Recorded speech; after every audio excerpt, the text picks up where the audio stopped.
18 ғасырда өмір сүрген қазақ қайраткері, би, білікті дипломаттардың бірі Сұлтанбет Сұлтан. Шын есімі Сұлтан Мұхаммед. Оған Бахадүр атағы қосылып тарихта Сұлтан Мұхаммед Бахадүр атымен қалған. Әйгілі Абылай ханның немере ағасы. Шамамен 1710 жылы дүниеге келген.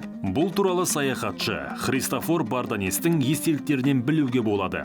1771 жылы Сұлтанбет Сұлтанның шаңырағында қонақта болған ол, сұлтанның 60 жаста екендігін жазып қалдырған. Әйгілі сұлтанның өмір сүрген уақыты Қазақ хандығының жоңғар мемлекеті қыспағында жүрген кезі болатын. Ер жетіп елісіне араласқан кезінде қазақ жоңғар қатынасы тіптен ушығып тұрған еді.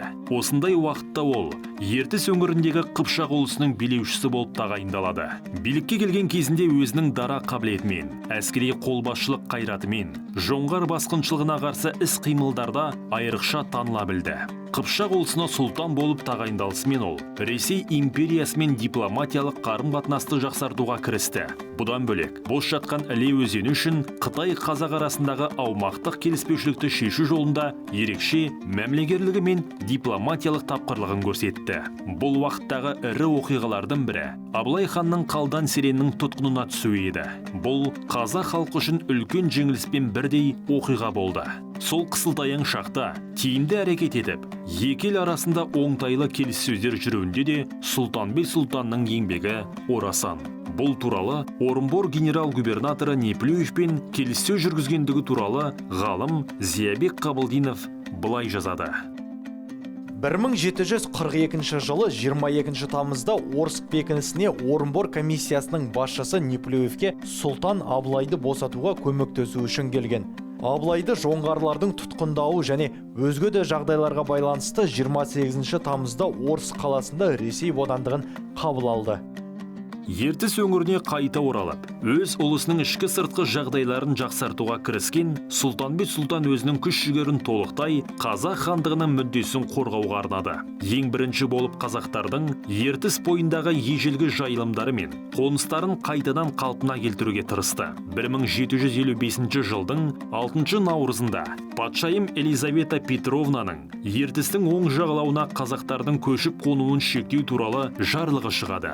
Сұлтанбет Сұлтан бұл шешімнің мүлдем дұрыс еместігін айтып, Ресей патшалығына тоқтаусыз хаттар жазды. 1760 жылы Сібір корпусының командиріне Абылай мен Сұлтанбет Сұлтандардың жазған хаттарында уақытша негізде болса да, Ертістің оң жағалауына халықтың қоныс етуін талап еткендері байқалады. Біз кішіпейілдік таныта отырып, өзен жағалауына қыстау үшін халықтың Ертіс өзенінің бойына қоныстануын сұраймыз. Ал арамызда татулық пен достық әлде қайда арта түсетін болады. Қыстау мақсатында Ертіс сызығының сіздер жағына өтуіне командирлерінің рұқсат бермеуі біздің ашуымызға тиіп отыр. Әртүрлі саяси қадамдар мен дипломатиялық негіздер арқылы қазақтардың қоныстану мәселесін уақытша болса да шешілгенімен, бұның ұзаққа бармайтынын түсінген қазақ халқы қоныстанудың басқаша жағдайына көше бастады. Мәселен, ағаш үйлер салып орналасу арқылы Ресейге біртіндеп жұтылып бара жатқан ата-баба жерін алып қалуға тырысты. Осылайша Сұлтанбеттің өтініші бойынша 1776 жылы Ертіс оң жағалауында Коряковский бекетінен 8 верст жерде ағаш үй салына бастады. Бұл жағдайдан Сұлтанбет Сұлтанның алысты болжаған саясаты мен халықтың болашағын басқаша жағдайға құру талпынысын байқай аламыз. Көрнекті мемлекет қайраткері сол уақыттағы барлық саяси оқиғаларға араласты. Қол бастап, сыртқы жаудан да қорғауда да өз күшін аямаған. 1771 жылғы шаңды жорыққа 50 мың қол жинап қатысқан. Көрнекті мемлекет қайраткері шамамен 1794 жылы өмірден өтті деп болжануда. Сол жылы жазылған ұлы Сейіттің омбы мұрағатынан табылған хатында әкесінің қайтыс болған айтылады. Сұлтанбет Сұлтанның жерленген жері әлі күнге дейін белгісіз. Алайда тарихшылар Бахадүр атанған қолбасшы сұлтанның Түркістанда жерленгені анық деп болжауда.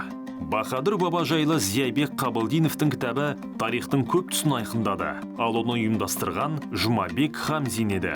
Сұлтанбет Сұлтанды зерттеп тану жұмыстар аясында 2017 жылы Бахадүрдің тұрғын жайы қалпына келтірілді. Туған жер бағдарламасы аясында іске асқан бұл жобаға Марғұлан Центр ғылыми орталығының ұйытқы болуымен Сондай-ақ Бақытжан және Ерұлан Қанапиянов бастаған ұрпақтарының күшімен және ертіс өңіріндегі белсенді азаматтардың қолдауымен іске асты. Тұрақты қалыпқа келтіріліп, ғылыми орталықтың аумағына орналастыру жөніндегі жобаның идея авторы Павлодар мемлекеттік педагогикалық университетінің ректоры Алтынбек Нұхұлы болатын.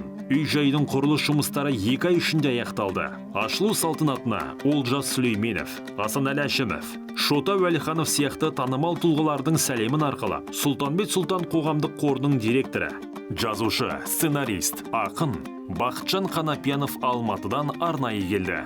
Бұдан бөлек ғалымдар Сұлтанбет Сұлтан мекен еткен аралды да тапқан еді. Ол Павлодар қаласынан 7 шақырым жерде орналасқан. Сұлтан арал атанып кеткен мекенде кезінде қайраткер тұлғаның резиденциясы болған.